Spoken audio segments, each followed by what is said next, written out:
Hello दोस्तों, स्वागत है आप सभी का विज्ञान वृक्ष के ऑनलाइन प्लेटफॉर्म पर। आज के इस लेक्चर में हम लास्टली कवर करने वाले हैं बेसिक स्ट्रेंथ हमें कैसे चेक करनी होती है। तो जनरल ऑर्गेनिक केमिस्ट्री का लास्ट लेक्चर रहने वाला है और इसमें हम कंप्लीट कर लेंगे जितने भी सिस्टम्स हैं और फिर हम कुछ प्रीवियस ईयर लेटेस्ट लेवल के क्वेश्चंस को भी देखेंगे। बिल्कुल लेटेस्ट प्रीवियस ईयर में भी जो आपका बेसिक स्ट्रेंथ का क्वेश्चन आया है उसको भी हम देखने वाले हैं। बेसिसिटी कैसे चेक करते हैं बेसिक स्ट्रेंथ?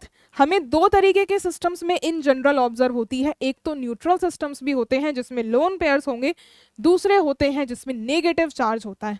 तो दो तरीके के सिस्टम्स हमें देखने हैं बेसिक स्ट्रेंथ में। नंबर वन, न्यूट्रल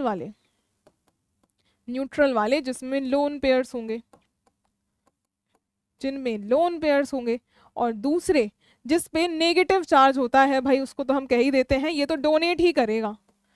दूसरा होता है नेगेटिव चार्ज वाले सिस्टम। तो कुछ एग्जांपल्स इनके अगर मैं आपको बताऊं तो जो न्यूट्रल सिस्टम होते हैं, अगर नॉर्मल अमीन है उसमें ही आपको मिलता है देखने के लिए।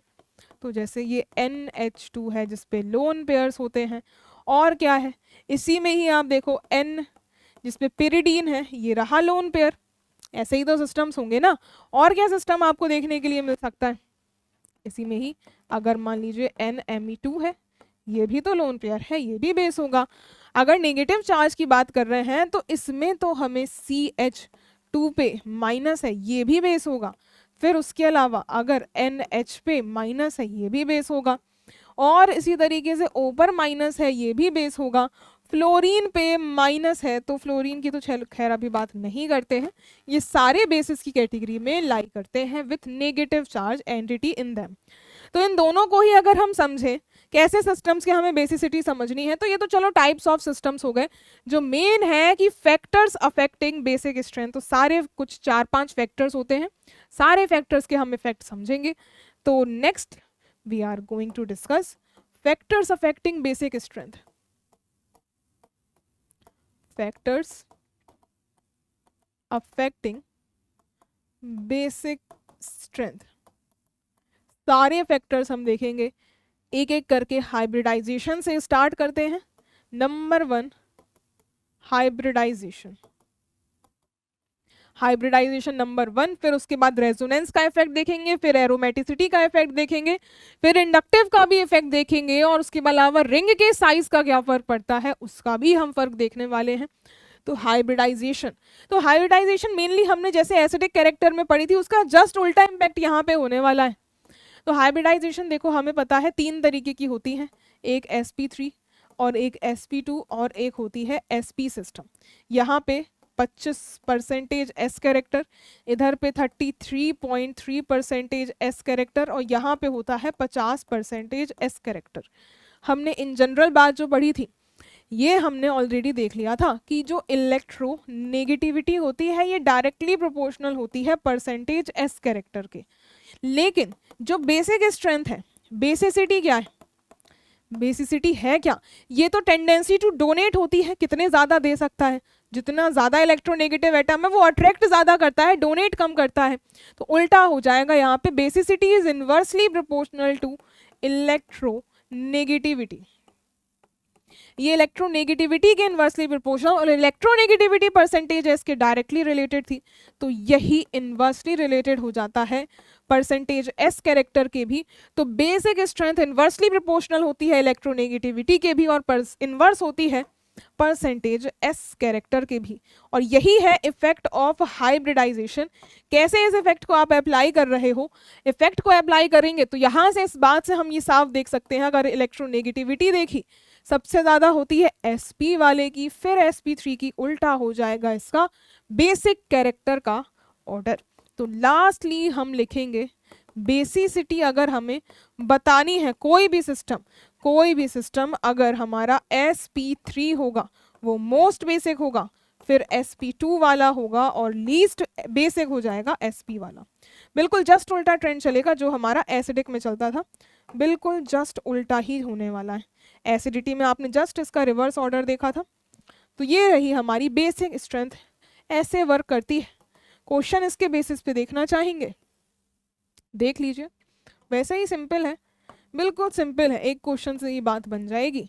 जैसे मान लीजिए डबल बॉन्ड है NH लगाया हुआ है और यहाँ है CH2, ये रहा A। फिर इसी तरीके से अगर मैंने आपको सिस्टम दिया है जिसमें ये रहा नाइट्रोजन और ये लगा है हाइड्रोजन, और तीसरे सिस्टम में ये कार्बन ट्रिपल बॉन्ड, यहाँ नाइट्रोजन है, यहाँ H है, ये रहा B और ये रहा C सिस्टम। बेसिसिटी का ऑर्डर बताइए, बेसिसिटी का ऑर्डर बताइए क्या रहेगा, चेक करना जरा, इलेक्ट्रोनेगेटिविटी या परसेंटेज एस कैरेक्टर। ये नाइट्रोजन है sp2 हाइब्रिडाइज्ड, ये नाइट्रोजन है sp3 हाइब्रिडाइज्ड और ये नाइट्रोजन पे ट्रिपल बॉन्ड है तो sp hybridised. Basic strength sp3 की हाईएस्ट होती है, b सबसे आगे, फिर sp2 वाले की तो फिर a आ जाएगा और लास्ट में आ जाएगा c। BAC is the order. ये हो गया इफेक्ट ऑफ हाइब्रिडाइजेशन।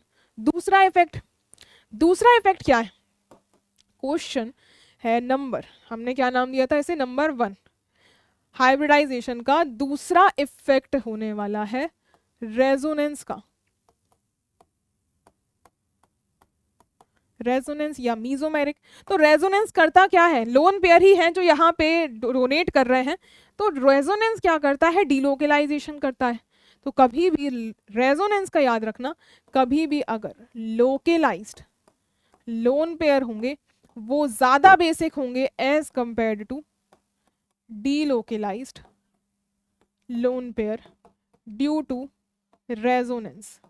रेजोनेंस की वजह से जो लोन पेयर डीलोकलाइज हो गए हैं उनकी बेसिक स्ट्रेंथ कम होगी। ये BS यानी कि बेसिक स्ट्रेंथ की हम बात कर रहे हैं, बेसिक स्ट्रेंथ की हम बात कर रहे हैं।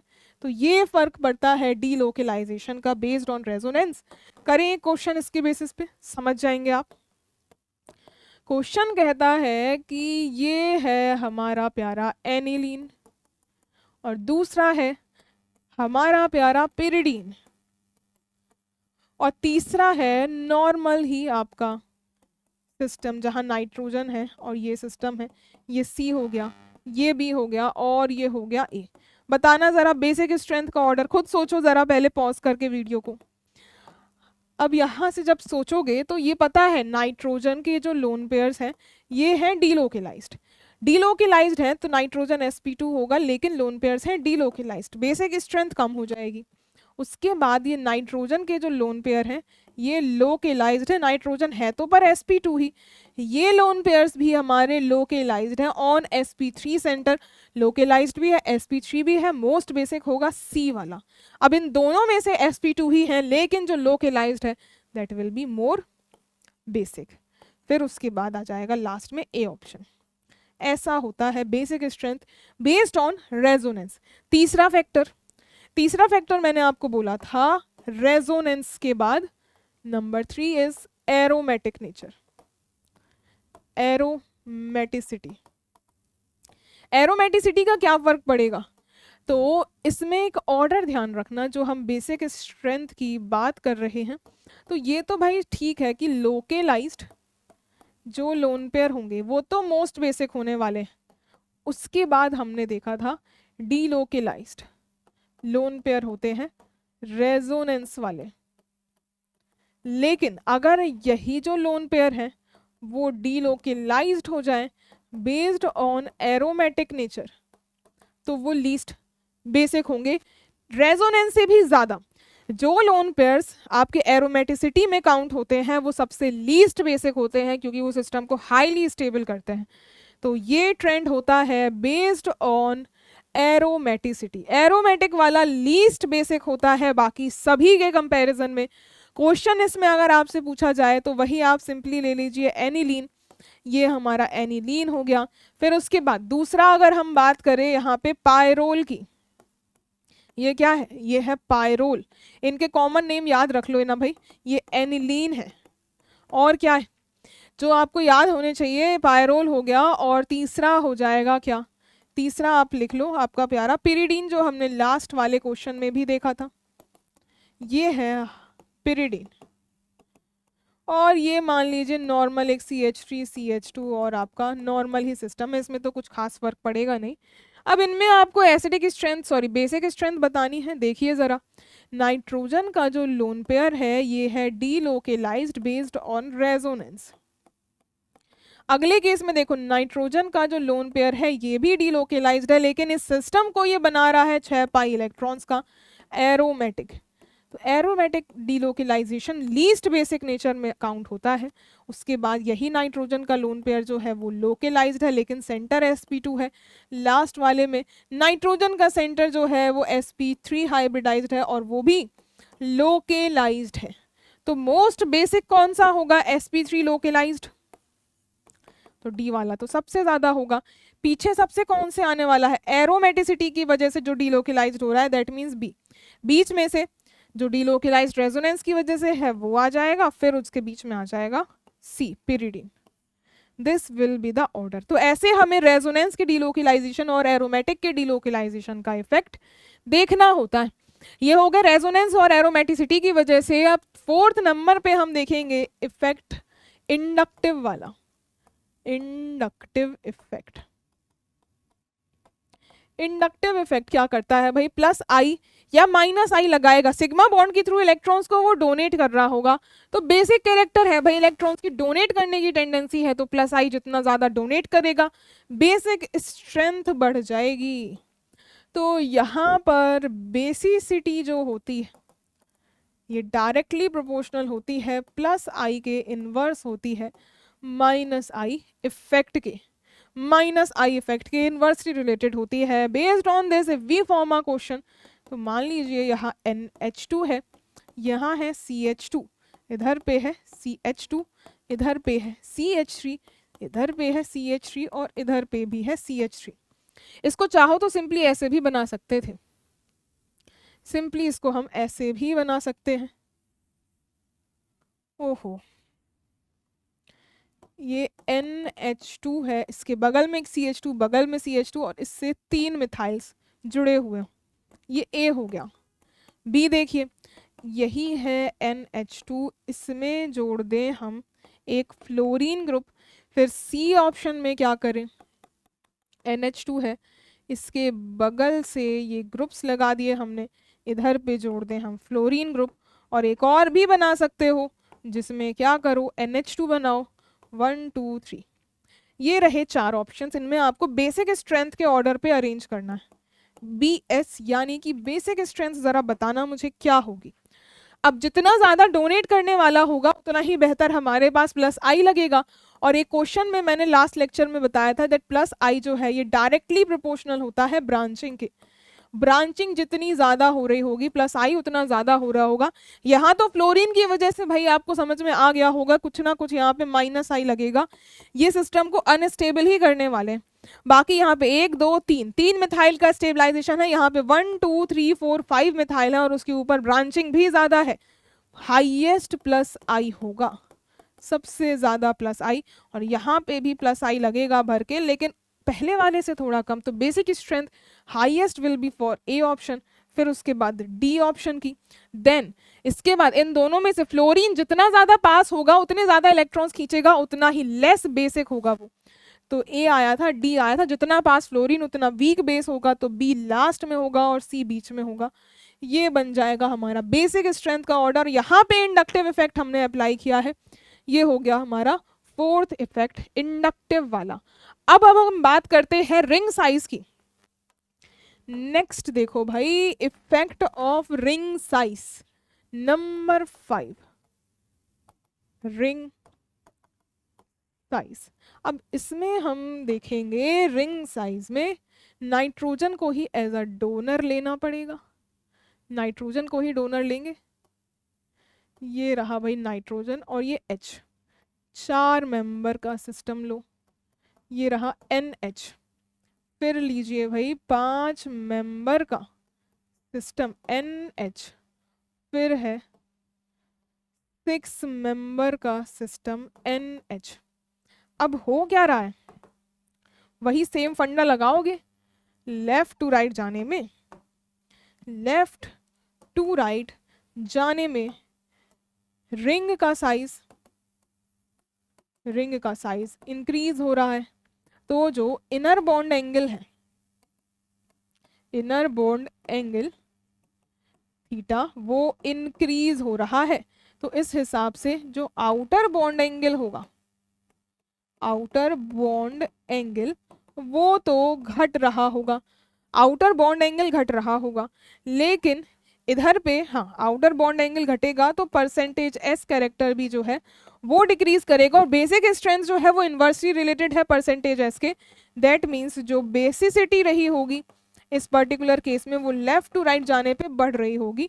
सो वी कैन से दैट यहाँ जो 6 मेंबर रिंग है वो मोस्ट बेसिक होगी। यहाँ बेसिक स्ट्रेंथ की अगर हम बात कर रहे हैं 6 मेंबर सबसे ज़्यादा, फिर 5 मेंबर, फिर 4 मेंबर और फिर 3 मेंबर की रिंग। बिल्कुल जी हाँ, ये होता है ट्रेंड, ये होता है ट्रेंड।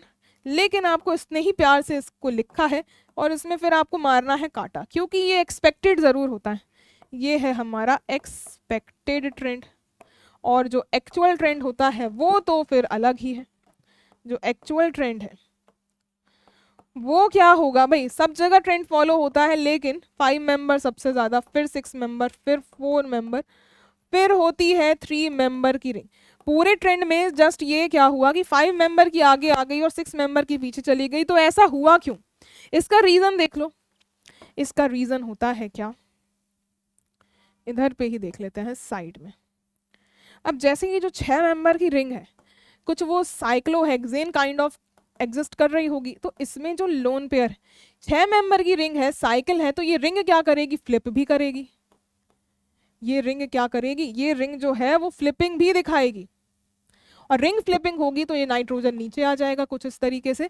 तो ये नाइट्रोजन के जो लोन पेयर्स हैं ड्यू टू रिंग फ्लिपिंग हमारे लेस अवेलेबल हो जाते हैं, लेस बेसिक हो जाते हैं। तो रीजन लिखो, due to ring flipping, due to ring flipping basicity of 6 member decreases, क्योंकि वो लोन पेयर आपके अवेलेबल कम रह जाते हैं तो इस वजह से बेसिसिटी डिक्रीज हो जाएगी। तो एक्चुअल ऑर्डर हमारा 5 मेंबर का टॉप पे आता है। तो इस तरीके से रिंग साइज का भी इफेक्ट देखने के लिए मिलता है। तो मोस्ट ऑफ द इफेक्ट्स हमने कवर कर लिए हैं। तो इसी बेसिस पे आंसर करिए इस क्वेश्चन को, correct order of basicity of the following anions. Anions है भाई, ऑक्सी एनायंस है, और बेसिसिटी हमें देखना होता है, बेसिसिटी कहीं पर भी डायरेक्टली प्रोपोर्शनल होती है इलेक्ट्रॉन डोनेटिंग ग्रुप और इनवर्सली रिलेटेड होती है इलेक्ट्रॉन विथड्रॉइंग ग्रुप्स के। तो इनमें इफेक्ट देखिए, क्या इफेक्ट लग रहा होगा, ये जो NO2 है, NO2 से क्या होगा, ये लगाएगा -m इफेक्ट, और ये मेटा पे है तो सिर्फ -I लगाएगा, पैरा पे है तो -m भी लगाएगा, और साथ में लगाएगा -I भी नाइट्रोजन की वजह से, और ये भी -I लगा रहा होगा। जितना ज़्यादा यहाँ डोनेट करता है उतना ही बेहतर आपका बेस होगा, लेकिन डोनेट तो कोई कर ही नहीं रहा है, सब विथड्रॉ कर रहे हैं, तो जितना ज़्यादा विथड्रॉ होगा उतना ही बेहतर, वो उतना ही वीक बेस होगा एक तरीके से। तो अब यहाँ पर बेसिक स्ट्रेंथ के ऑर्डर में हम देख सकते हैं सिर्फ इंडक्टिव लग रहा है आपका सेकंड वाले में, तो ये थोड़ा सा ज़्यादा बेसिक होगा, खींचे जा रहे हैं लेकिन कम। तो सेकंड वाला मोस्ट बेसिक, सेकंड वाला मोस्ट बेसिक यानी कि A और C होगा। अब फर्स्ट एंड थर्ड में से जब आप देखेंगे -m डिस्टेंस डिपेंडेंट नहीं होता, मीजोमेरिक डिस्टेंस डिपेंडेंट नहीं है, लेकिन इंडक्टिव जरूर है। तो जितना दूरी पे होगा उतना इंडक्टिव कम लगेगा और उतना अनस्टेबल भी वो सिस्टम को कम करेगा। दैट मीन्स सेकंड के बाद होगा थर्ड और फिर होगा first. Option number A will be right, option number A will be right. ऐसे हमें क्वेश्चंस को अप्रोच करना होता है, वही सारे कंसेप्ट्स हैं, वही सारे कंसेप्ट्स हैं। अब देखिए और यहाँ पे क्या दिया हुआ है, ये आपके आगे गुआनिडीन काइंड ऑफ सिस्टम। तो अब हम नेक्स्ट देखने वाले हैं स्पेशल काइंड ऑफ बेसिस। तो कुछ स्पेशल केस है, इसको भी स्पेशली पढ़ा जाता है, स्पेशल केस, जो कि होते हैं क्या, गुआनिडीन बेसिस। भाई बेसिस को भगवान की तरह इन्हें ट्रीटमेंट दिया जाता है। बेस की कैटेगरी में सबसे अव्वल दर्जा जो मिलता है वो गुआनिडीन बेसिस को मिलता है। कैसे नजर आते हैं ये डबल बॉन्ड से NH जो जुड़ा होगा उसके बगल में एक NH2 होगा, जिसके जो लोन पेयर्स होंगे वो पर्टिकुलरली इस नाइट्रोजन के एटम पे इलेक्ट्रॉन डेंसिटी को कंसंट्रेट कर रहे होंगे। इसको ही कहते हैं गुआनिडीन बेस। और ये पर्टिकुलर सेंटर जो होता है बेसिक स्ट्रेंथ के लिए रिस्पॉन्सिबल होता है। यही कहलाते हैं गुआनिडीन बेसिस। और इसमें अगर आप क्वेश्चन पे आए तो क्वेश्चन में आप देख सकते हैं क्या, क्वेश्चन में देख सकते हैं ये पर्टिकुलर सिस्टम जो है नाइट्रोजन के जो लोन पेयर है ये जा रहे हैं, एक सेकेंड उल्टा बना दिया हमने, ऊपर का जो नाइट्रोजन है इसके लोन पेयर्स इस पर्टिकुलर नाइट्रोजन पे इलेक्ट्रॉन डेंसिटी बढ़ा रहे हैं, तो फर्स्ट वाला जो है ये गुआनिडीन की कैटेगरी का है। अगले में देखो तो ये भी आपको गुआनिडीन की कैटेगरी का ही दिखेगा, सेकंड वाला भी जो है वो भी गुआनिडीन है, थर्ड वाला भी गुआनिडीन है। इनफैक्ट यहाँ तो दोनों सेंटर से यहाँ डोनेट किया जा रहा है, तो दो जगह से यहाँ इलेक्ट्रॉन डेंसिटी की तो कुछ ज़्यादा ही भरमार हो जाएगी। तो ओवरऑल अगर हम ऑप्शंस में से बेसिक स्ट्रेंथ के बेसिस पे अरेंज करने जाएं, सबसे ज़्यादा तो भाई साहब थर्ड वाला होगा।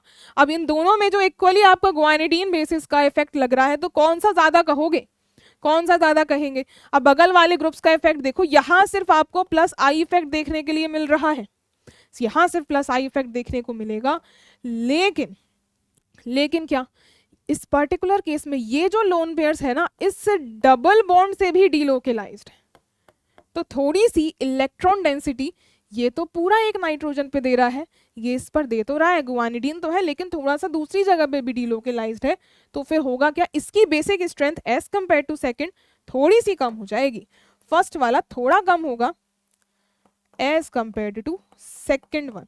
और इसकी तो हमने बात ही नहीं करी क्योंकि ये गुआनिडीन है नहीं, भगवान तो है नहीं, भगवान से तो हम आम जनता जीत नहीं सकती, ये तो आम जनता थी वही पिरिडीन जिसके लोन पेयर लोकेलाइज्ड तो थे, लेकिन कोई बात ही नहीं करेंगे अगर हमारे पास गुआनिडीन बेसिस हो गए।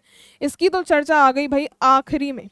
ऑर्डर देख लिए, तो वैसे तो हमें ये पता था कि थर्ड सबसे ज्यादा है, तो उसके बेसिस पे अगर आप एलिमिनेट करने जाते ना, थर्ड के बेसिस पे एलिमिनेट करने जाते सारे ऑप्शंस ही एलिमिनेट हो रहे थे। 3 2 1 4 जो ऑर्डर हमने निकाला है वही ऑर्डर है, बाकी एक ही अगर आपको मिल जाता तो भी आप सब एलिमिनेट कर चुके होते।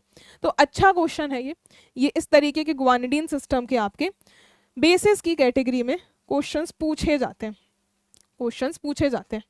और देखिए और क्वेश्चंस क्या है, स्पेशल कैटेगरी हमने देख ली, और जो हमारा मोस्ट इंपॉर्टेंट क्वेश्चंस जो भी आपका इस गुआनिडीन बेसिस की कैटेगरी जो हमने सारे इफेक्ट देखे हैं अभी बेसिस के, इससे ही सॉल्व हो जाएगा।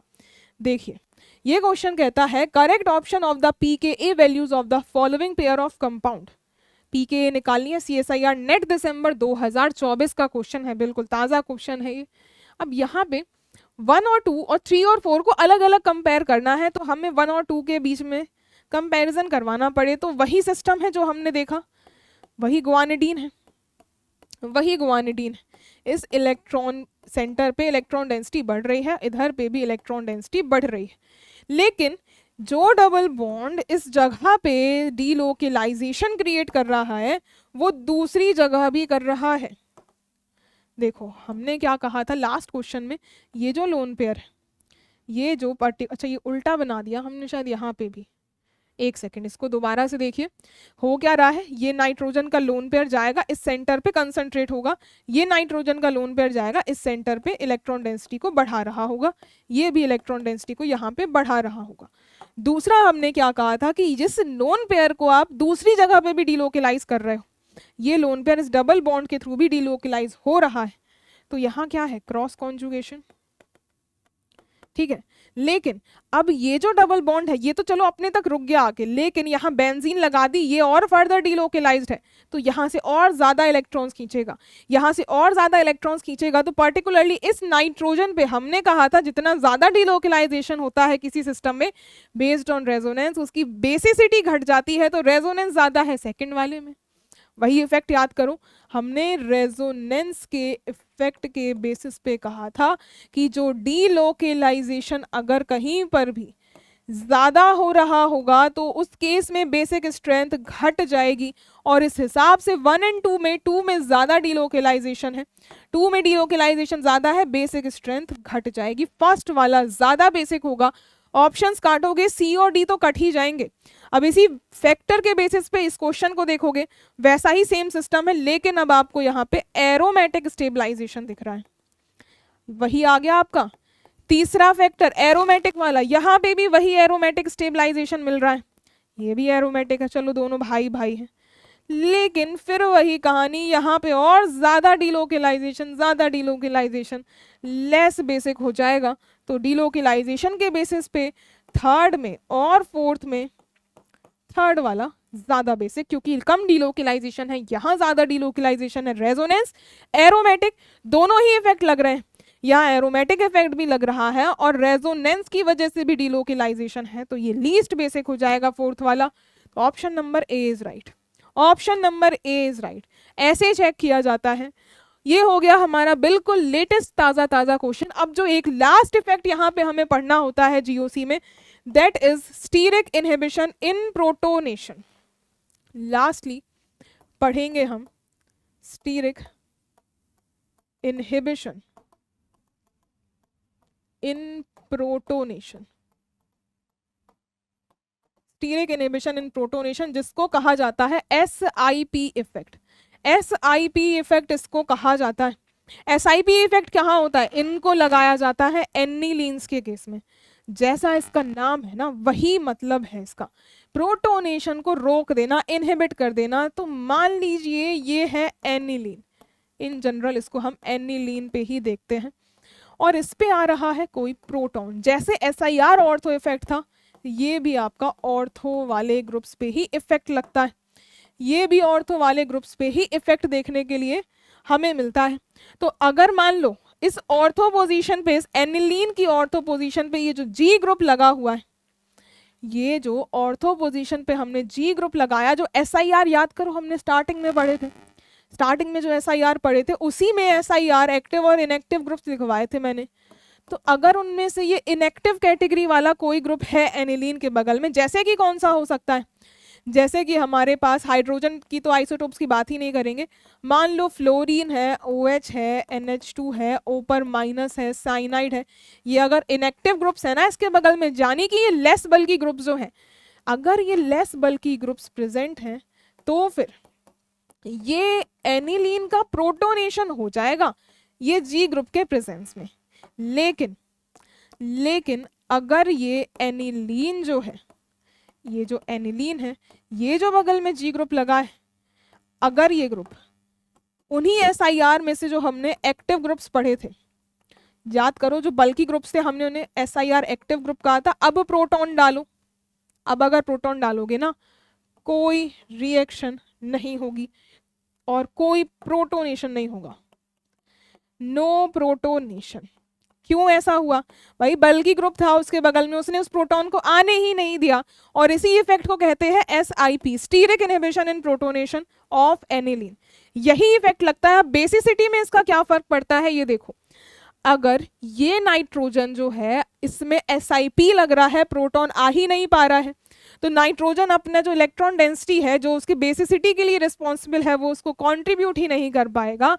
दैट मीन्स जो भी बेसिसिटी होगी ना, वो क्या होगी? SIP के इनवर्सली प्रोपोर्शनल होगी। कैसे? क्योंकि SIP लग गया, प्रोटोनेशन ही नहीं हो पाया, बेसिक स्ट्रेंथ ही नहीं दिखा पाया, तो SIP होगा, बेसिक स्ट्रेंथ कम होगी। That's why it is inversely proportional to SIP। अब SIR इफेक्ट का भी फर्क इसमें से आपको देखना है।